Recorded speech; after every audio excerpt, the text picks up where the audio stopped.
The bright studio lights of the Lorraine show cast a warm glow across the set, but underneath their cheerful brilliance, Rowan Atkinson felt an almost theatrical stiffness in the air, as though the friendliness was more decoration than sentiment. He sat calmly in the plush guest chair, his posture straight, hands folded lightly in his lap, face composed. He wore a navy suit that fit him with timeless precision, and although his expression was neutral, his eyes carried the depth and sharpness of a man who saw more than he ever said. Lorraine Kelly, perched gracefully across from him, shuffled her pink cue cards with an enthusiasm that felt slightly exaggerated, like she was willing herself into cheerfulness. "Rowan, we are absolutely thrilled to have you back. It's always such a treat," she began, her Scottish lilt warm, though her eyes flickered with the nervous energy of someone preparing to tread on ice. Rowan returned a polite smile, the kind that conveyed appreciation without offering anything more. "Yes, it's lovely to be here," he said, his voice soft, controlled, almost unusually gentle for the kind of tension that was about to unfold. The audience responded with enthusiastic applause, some laughing excitedly as cameras panned across them. Rowan waited until the noise died down before crossing one leg over the other, a subtle motion signaling patience and readiness. Lorraine tapped her cue card lightly before speaking again. "You've been known to stir up quite a few conversations lately, Rowan, especially with your comments about what you call the decline of modern comedy." She lifted her eyebrows the way hosts do when trying to appear neutral while hoping for conflict. Rowan, sensing the setup, simply blinked once. "Yes," he replied, "I've shared some thoughts about comedy becoming overly cautious. And I stand by them." "Well, many people appreciated your honesty," Lorraine said, although the smile that accompanied her words didn't quite reach her eyes. "But others felt your views were a little out of touch." Her tone tightened ever so slightly. The audience murmured, sensing a shift already beginning to form. Rowan tilted his head in the same thoughtful way audiences had adored for generations. "Out of touch," he repeated quietly. "I suppose it depends on what we believe comedy is for." Lorraine gave a small laugh, polite, controlled, a signal to the audience that everything was still friendly. "Well, let's talk about that then. You've said in several interviews that comedy is becoming too sensitive, and that people get offended much too easily. Don't you think that viewpoint dismisses the experiences of those who feel hurt by certain jokes?" Rowan's eyes sharpened. "No," he said plainly. "Acknowledging oversensitivity does not equate to dismissing genuine hurt.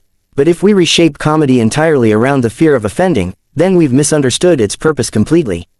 Lorraine leaned forward slightly, sensing the growing tension like a thread pulled taut. "But Rowan, isn't it the responsibility of comedians to evolve with the times?" "Of course," he replied, "but evolution doesn't require surrender. Comedy evolves by challenging norms, not embracing restrictions." The audience murmured again, some impressed, others shifting in their seats. Lorraine's smile now had an edge to it, as though she was struggling to maintain control of the tone. "But surely you must recognize why some viewers find your viewpoint a bit harsh," she said. "I find the world becoming harsh," Rowan answered. "Comedy is simply holding up a mirror. If people find the reflection unflattering, it is not the comedian's fault."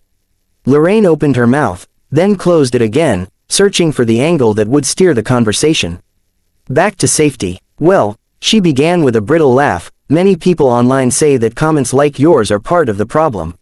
Some even feel you're criticizing younger comedians unfairly." Rowan looked at her steadily. "I'm not criticizing them, I'm criticizing the environment they're expected to thrive in. A comedian cannot bloom in a garden where every flower is afraid of being plucked."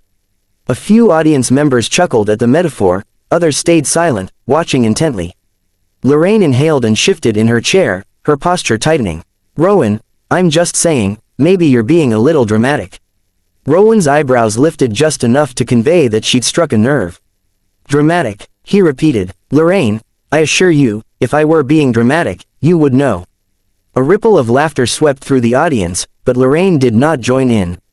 "Well," she said, her voice flattening slightly, "your comments about this show specifically caused a bit of a stir. You said the segment we did last year on comedy was a patronizing attempt to sanitize humor. Do you think that was fair?" Rowan blinked, exhaled slightly, and spoke with careful precision. "I think it was accurate." Lorraine's smile froze. "Accurate," she echoed. "The segment portrayed comedians as irresponsible children needing supervision," Rowan said calmly. "I found it insulting, not to myself, but to the intelligence of your viewers."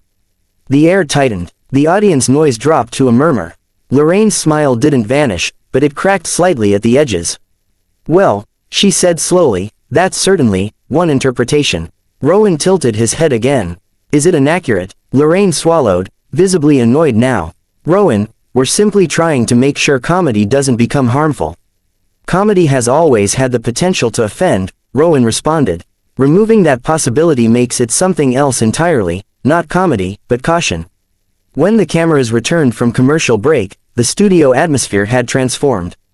The polite morning show warmth had vanished, replaced with a tension that felt almost electric. Audience members whispered to one another, sensing that something fragile had cracked during the break, something neither Rowan nor Lorraine seemed capable of taping back together. Lorraine had reapplied a quick smile, but it sat strangely on her face, like a sticker placed over a crack in glass. Rowan, in contrast, looked entirely unchanged, calm, composed, and quietly resolute, as though any storm around him was simply wind he had long stopped fearing. "Welcome back," Lorraine said brightly, though her voice wavered ever so slightly. "We're still here with the absolutely iconic Rowan Atkinson." The compliment, delivered like a peace offering, landed between them without impact. Rowan nodded, offering a polite but thin smile. The audience applauded, but it felt hesitant, unsure whether they were cheering or bracing for round two. Lorraine shuffled her cue cards again, though she seemed not to read them, instead staring at Rowan as though trying to predict his next move. "Before the break," she began, "we were discussing comedy, responsibility, and how the landscape has changed." Her voice softened, but not with warmth, more with the careful control of someone trying to re-establish control of a conversation that had slipped from her grasp. "I think it's important," she continued, "for us to emphasize that everyone deserves to feel safe. That's why so many people appreciate the shift toward more mindful comedy." Rowan blinked, the tiniest movement signaling he was choosing his words. "Feeling safe," he said slowly, "is important. But creativity does not grow in padded rooms." A few audience members laughed nervously. Lorraine did not. She uncrossed and recrossed her legs, adjusting her posture as though preparing to face a debate rather than host an interview. "Rowan," she said, with a tone that now bordered on patronizing, "maybe you're misunderstanding what modern audiences want." Rowan's eyebrows lifted in a subtle show of disbelief. "Or perhaps," he replied, "modern audiences are being told what to want." Lorraine stiffened. A producer off-camera made a frantic circular motion with their hand, a signal meant to encourage movement, any movement, toward friendliness. But Lorraine ignored it, her pride now engaged. "Well," she said, leaning slightly forward, "I think audiences know exactly what they want. And they've made it clear they don't appreciate comedians punching down." Rowan exhaled softly, shaking his head just once. The concept of punching down assumes comedy is hierarchical. It isn't. Comedy is a shared human experience.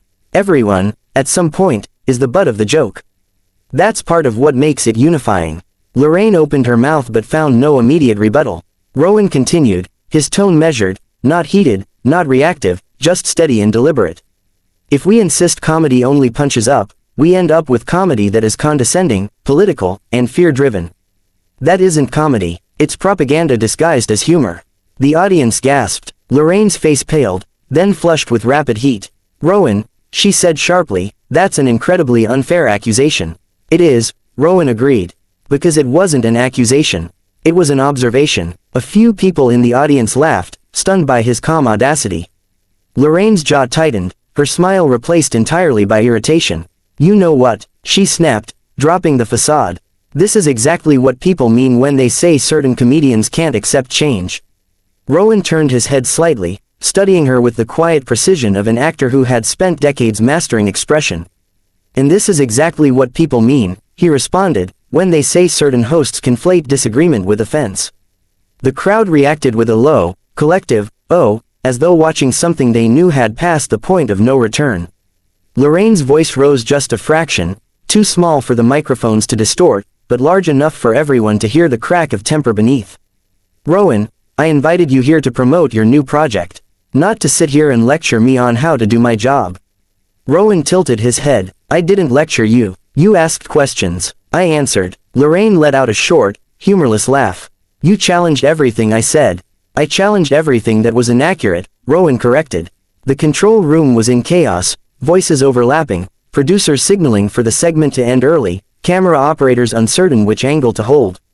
The director attempted to cut to a wide shot, hoping distance would soften the tension. It didn't. Lorraine leaned back, folding her arms. "You know, Rowan, people used to think you were funny." The audience gasped. Rowan's expression shifted, barely, but enough. A faint flicker of disappointment crossed his face, not anger, not frustration, just a subtle sadness, as though he had expected more professionalism from her.